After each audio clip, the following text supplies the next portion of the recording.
ബന്ധങ്ങൾ അങ്ങനെയാണല്ലോ കേട്ടോ. നമ്മൾ അറിയാതെ ഒരാളുടെ ഫ്രണ്ടായി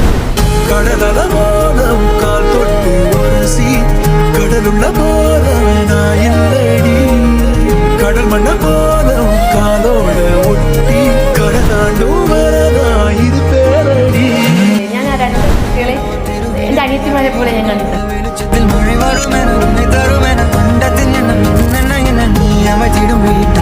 പൂച്ചെടികളിൽ പൂക്കളെ ആൾക്കും എനിക്ക് അവളെ മനസ്സിലായി, അവൾക്ക് എന്നെ മനസ്സിലായി. നമ്മുടെ ഒരു ഫ്രണ്ട്ഷിപ്പ് എന്തെങ്കിലുള്ളൂടെ പറയുന്നത് നൂറ് എൻ്റെ പാർട്ണറാണെന്നല്ലാതെ എൻ്റെ ഫ്രണ്ടായിട്ട് എൻ്റെ ബെസ്റ്റ് ഫ്രണ്ടായിട്ട് അനുവാണ് ഇവിടെ ഉള്ളത്. അപ്പോൾ എനിക്ക് തോന്നുന്നു എൻ്റെ ഹാർട്ട് സൂര്യപടങ്ങളെ എടുക്കവേ പറയടിയാണ് ചേച്ചി. നമ്മൾ ഓൾറെഡി ഇവളെ എന്താ പറയുക ഒരു സിസ്റ്റർ, ഒരു ബെസ്റ്റ് ഫ്രണ്ട് അങ്ങനെ നമ്മൾ കണ്ടുപോയി. എൻ്റെ ലൈഫിലും എൻ്റെ നല്ലൊരു ഫ്രണ്ടായിട്ട് അതിലെ നൂറുണ്ടാവും.